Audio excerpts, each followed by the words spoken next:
Gun, gun, gun, gun, gun, gun, guns, guns, gun, guns, guns, guns, gun,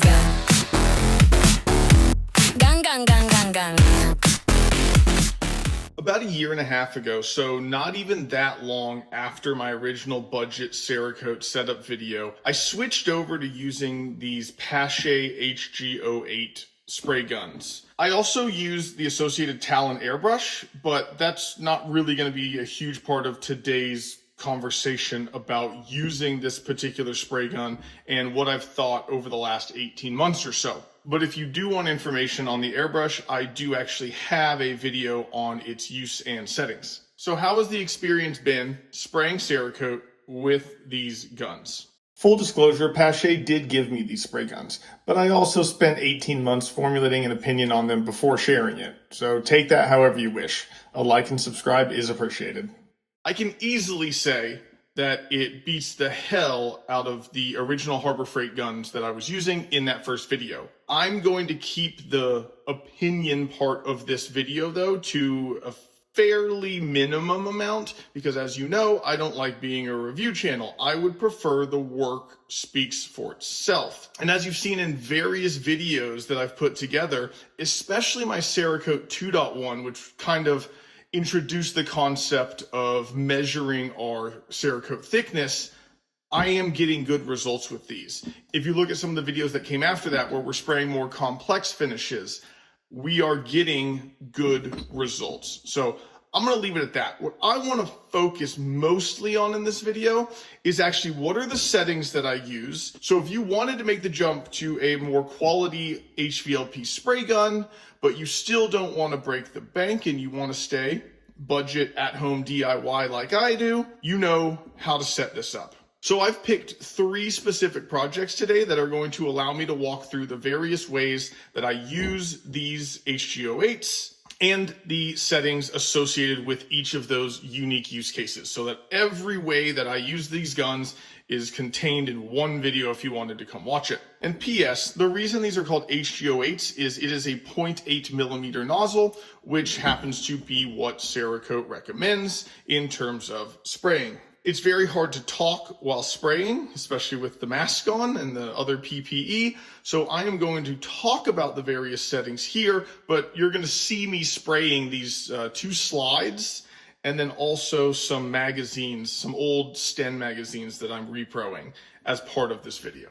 The first of 4 settings that we are going to use is going to be the initial spot style setting, and that is going to be what we use before doing the main spraying of a base coat, and this is to get some coverage in hard to reach areas to make sure that we end up with adequate coverage in those areas at the end. This is a very easy one. We're going to put the air all the way down. I have a notch, you can see there, on my fluid knob so that I know where I am in the rotation. I'm going to turn that fluid knob half a turn, and I'm going to fully close my fan. I'm then going to go up, turn ever so slight amounts of fluid on, and as you'll see here, as I spray the board for testing the pattern, I am opening up ever so slightly more of that air at the bottom until I see almost full atomization. I want basically a spot shape with ever so slight amounts of speckling around the edge. If I get to the point that all the speckling goes away, put the air back a tiny bit just to bring back some of that speckling. I want to make sure that I am putting on a decently thick coat, so I don't want too much air here, because again, the purpose of this is to ensure coverage. And as you can see here, once I've got my setting to where I like it, I'm going to just feather that trigger on and off, just on like that, watching where it's hitting and ensuring that I'm getting into these tight spaces that in the next thing we do are not going to get the same coverage as like the wide open faces. These are places like inside holes, nooks and crannies, trigger guards, inside tight areas of slides, under overhangs, that sort of stuff. All right, we are set back to zeros on everything. The next style is the main setting that we are going to use. This is what we're going to put our base coats down with. If you're doing multicolor, this is what you're going to use for the bulk of your first color. It is a 1-to-1 ratio of fan to fluid. That is different than what Cerakote in their instructionals talk about with the guns that they sell. And the reason for that is there's different threads potentially on those different guns. And I can assure you that the fan is a different mechanism because it's not even the same type of control on the HG-08 as some other guns. This is a side access fan control. So don't go with the Cerakote recommendations if you're using this type of gun. It is going to be different. Now, I said it's a 1-to-1 ratio, but in general, for most gun-sized objects, I am using a 1.5 fan, 1.5 fluid. So fan, I'm going to do 1.5, and my notch, I'm going to do 1.5. I am then going to open the air wide open until it starts clicking. Listen. It won't let you fully back that out. So we're opening that up until we're clicking. And then of course I'm going to test. Here I'm looking for the right size width fan. Again, in general, that's a 1.5 fan. And also I'm looking to make sure that I've got kind of nice coverage edge to edge. And it's not going on too wet, but it's also not going on dry. This admittedly takes some experience and trial, but if you're here at this point, you've probably sprayed a little bit, so you know what I'm talking about. I'm going to talk about 2 different ways to use this particular pattern. On the slide that you see me coding here, you will notice that I am moving quite quick. And the reason for that is this brown color is the base of a 3-color camo job that we're going to see today. If I want to make sure that I have a nice, thin, and therefore durable coating at the end, I can't go too aggressive with this base coat. I want to be in that under 1 mil category if at all possible. And since I'm using the standard octagon, which is a down up on each of the 4 faces and then repeating with an up down on each of those faces to make sure I hit all angles, that's a decent amount of passes. I'm going pretty fast here. The other way that you will see me using this fan is if I'm doing just a solid single color. So in this case, we have a Sten magazine's outer section, and you'll see that I'm moving at a much more reasonable pace here because this is the only color.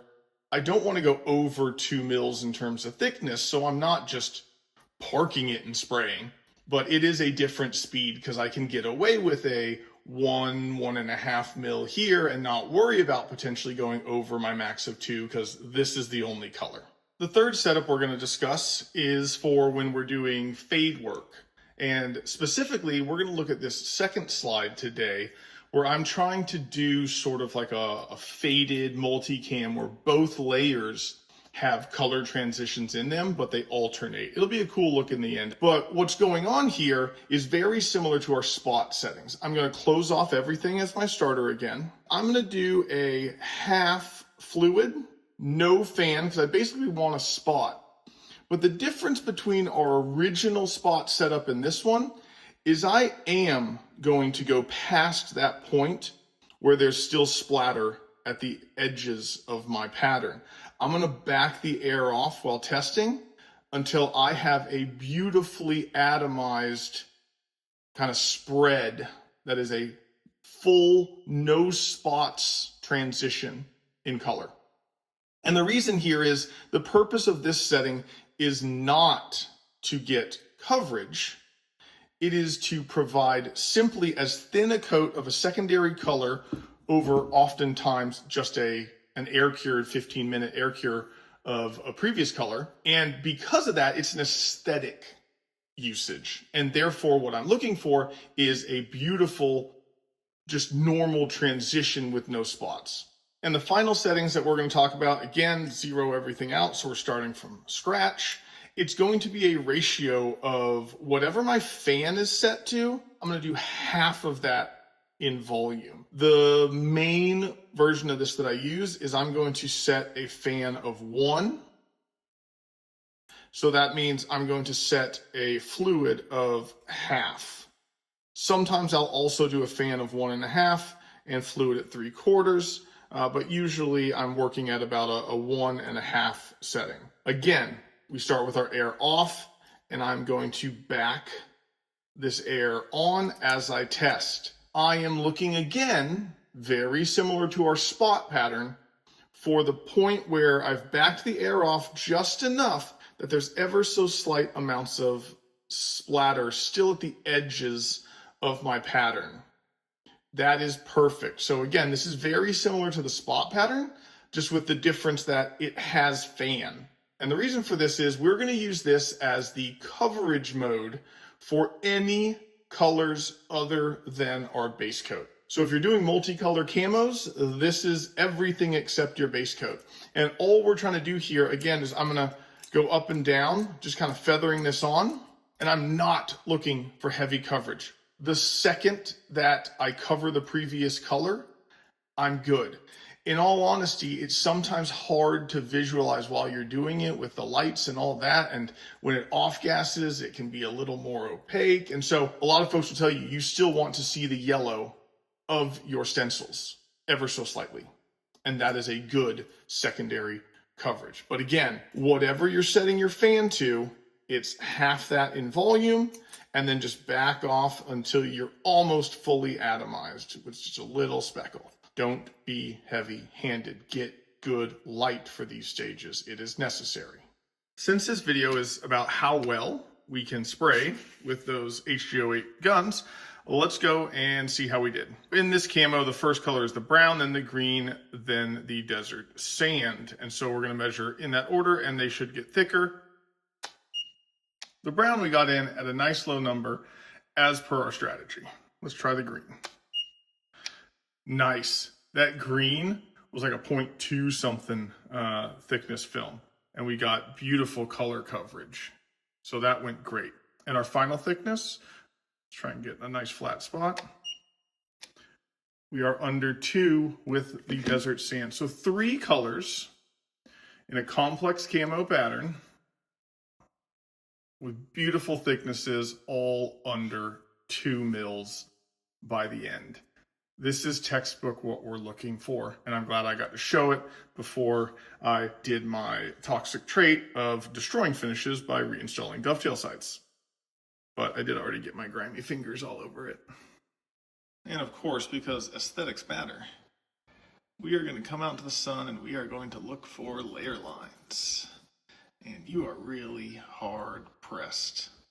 You might have a little bit between the first layer and the last layer right up here in this area, but man, even that, very hard to find.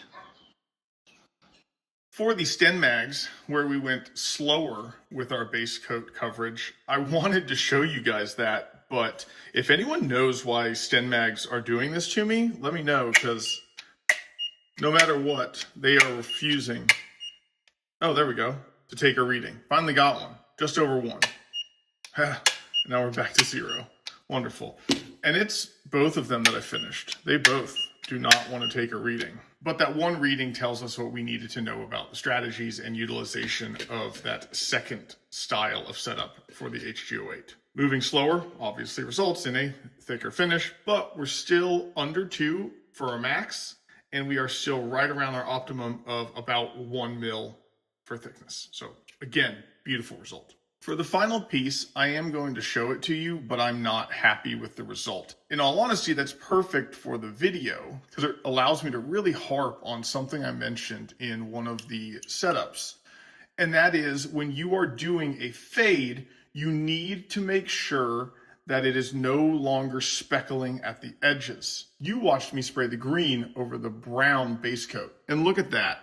Those transitions are wildly good. Inside the camo blobs is where you're looking. You do not see speckling between those color transitions. That's exactly what we want. But once I put the stencils on, I came back and did the second layer, which was a fade between green and this desert sand. I did not set up the desert sand well. And I'll be honest, these lighter colors are hard. And you can see the speckling where it transitions from the green to the desert sand. So that is a poor example of getting your gun set up for fades.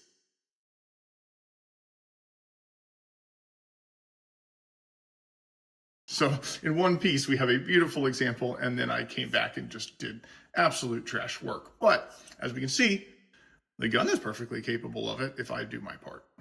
I will talk about two things that I don't like about the gun, and both of them have to do with this knob. The first one is that screw will tend to back its way out, and if it goes too far out, not only does the knob get jiggly, as you can see here, but eventually the screw will back enough out that the contact point between the knob and the actual mechanism that changes the fan spread, they won't work. And so don't let it get to that point. Obviously, you'll tell way in advance before it gets there, but it is annoying that that screw backs out. I will probably start Loctiting it. The other thing is specific to me as a lefty. Where that knob is, my trigger finger hits it. And so if I move, I can actually actuate that on accident. Basically, what I wish they would do is just have a slightly stiffer feel to that knob so that that doesn't happen. But those are fairly simple things to work around.